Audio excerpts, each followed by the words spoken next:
Hey guitar fam and friends, how's it going? It's Nate Savage here, and welcome to this easy song lesson where we're going to be taking a look at the Van Morrison song, Brown Eyed Girl.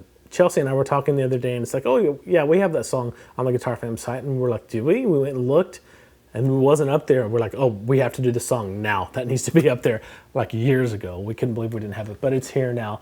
And if you go to guitarfam.com, you can get the resources for this lesson. The video, obviously, the chord chart with the lyrics, the jam track with no guitar, and there's a jam track with no guitar or vocals too if you want to sing along. So go to Guitar Fam, create your complimentary account. You'll be able to access the first module of all of our premium courses to help you with the nuts and bolts kind of techniques of playing the guitar, and you'll be able to check out the song library too, because it really is our goal to help you play the music you love and share those moments with the people you love too. Let's get into this. To start off, let's just take a look at the key of G major. And then we only use 4 chords out of that key for the entire song, so that's great. We'll look at those two. G major is spelled G major for the 1, A minor is the 2 chord, B minor is the 3 chord, C major is the 4 chord, D major is the 5 chord, E minor is the 6, F sharp minor would be the diminished chord. So out of those chords, we only have 4 that we have to learn. Of course, the first one is a G. And you can use any version of the G you want. For this, I'm using this one, this 3-finger version for the whole thing. So that's our 1. Our 4 chord is a C. We're using that a lot too. So just open C major. And then a D chord. Now, kind of a 5th chord you can use if you want is a D7 chord. He's using that a lot. And you can use either one, a D or D7, anytime you see a D chord, that's fine. But you'll see some specific parts, like on the pre-chorus and stuff, where we use a D7. But you can use a regular D there too. And the last chord is just an E minor, or the 6th chord. So those are all the chords you need for this entire song. All right, let's take a look at the strumming pattern now. Since this is classified as an easy song, I wanted to keep it to just one strumming pattern, but you know, you can embellish it and get a little fancier if you like. I kept it to the classic down, down, up, up, down, up. So if you've been working on keeping your constant strumming motion going, you know, this is going no matter what to 8 tones, 1 and 2 and 3 and 4, and be sure to continue that. Keep this going no matter what. Never let this stop. And you're going to dig in on the down, down, up, up, down, up. So if you notice, you'll hit the first down, first up, you don't dig in at all. Down, up, 3rd down, you don't play, and then up, down, up. So down,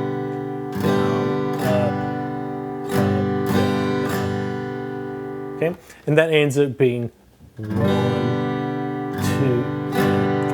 and 4. So it's kind of easier to say if you tap to go down, down, up, down, up, down, down, up, down, up, down, down, up, down, up, down, down, up, down, up. And if that's a little bit too much for you, just do all downstrokes at first. You know, just quarter notes, and then do all 8th notes, down, up, down, up, down, up, down, up. And if you got that down, keep your 8th note strumming going, and just leave out that first up and that 3rd down, down, up, down.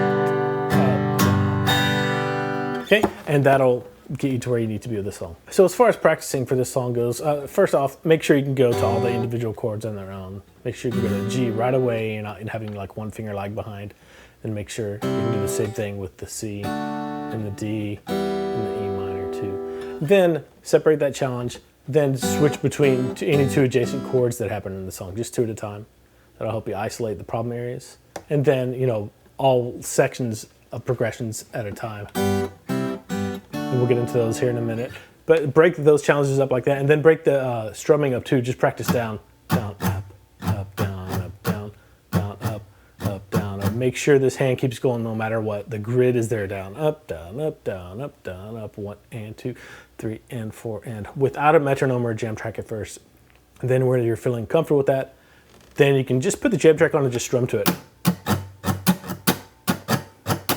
Because the song's going along at a pretty good clip. But once you have all those individual elements down, then you're going to be ready to dig into the main parts of the song and the progressions. All right, the cool thing about this song is it's fairly regular. The chord progressions are pretty easy.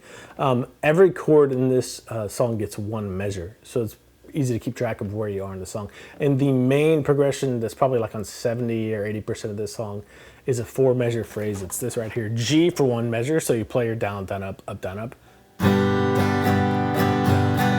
And then you switch to a C and do 1 measure of C, down, down, up, down, up.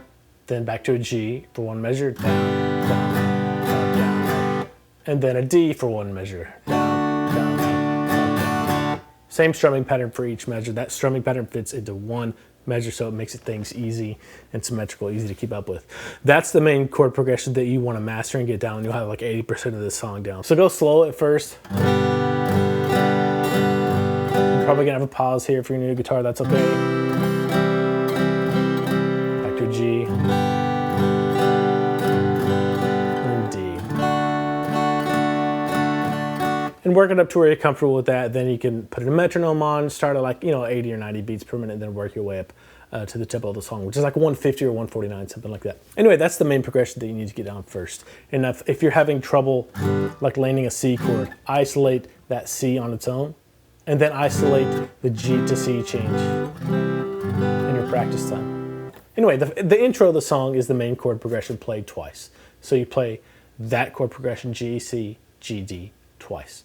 Anyway, in the original recording, the guitar doesn't come in until verse 1, until the singing actually starts. But if you're playing around a campfire or something, you're going to want to be able to do the intro. If you're playing with your buddies, you're going to need probably a guitar. So go ahead and learn it for that, or just be aware that that is the progression for the intro. And that gets you into verse 1, which is just this chord progression 4 more times.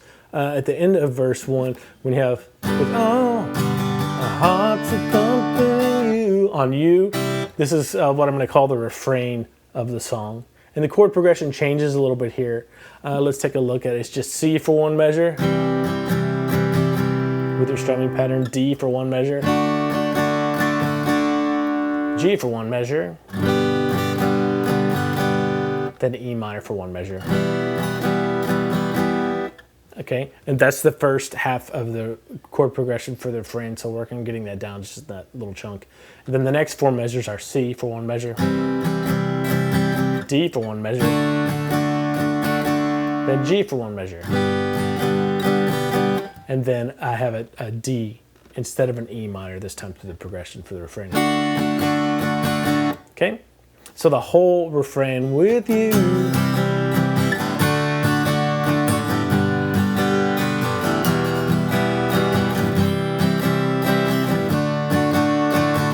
To D. Okay, and this gets us into what I would consider the pre-chorus. I kind of just label it the pre-chorus, so you'd have a label to put to it. And all you do is you stay on a D7 or a D for 2 more measures before we're going into the chorus. So D7 or D, and just play your strumming pattern for 2 measures. So you'll see the last measure of the little refrain plus the next 2 measures of D give you 3 total measures of D there. All right, that gets us into the chorus, which you already know. All it is the standard progression for the verse and the intro that we had earlier. So G.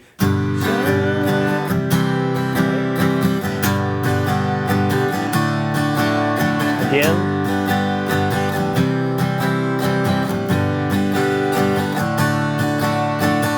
Okay, and that's the entire chorus. Just play our standard progression twice. And don't feel like you have to go fast at first.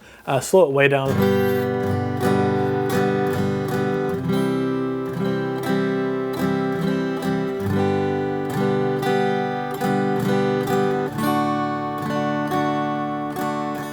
And then once you're comfortable with that, bring in a metronome at a lower speed, like 100 beats or lower, and then work your way up to the 139 or 149, whatever it is for this song right here. Okay, from there, after the first chorus, what we have is an instrumental, and it's the part where it kind of comes down and it's mostly just bass and drums. But again, if you're just sitting around a campfire or at the beach or at your home, you probably want to keep playing through this because things will just fall apart, right, if you're the only guitar player or the only instrumentalist. So the instrumental, after the last measure of that chorus, that last D, go to a G for 4 measures. 3, 4. From there, you're still doing an instrumental, but the next 4 measures are just our standard progression, G, C, G, D.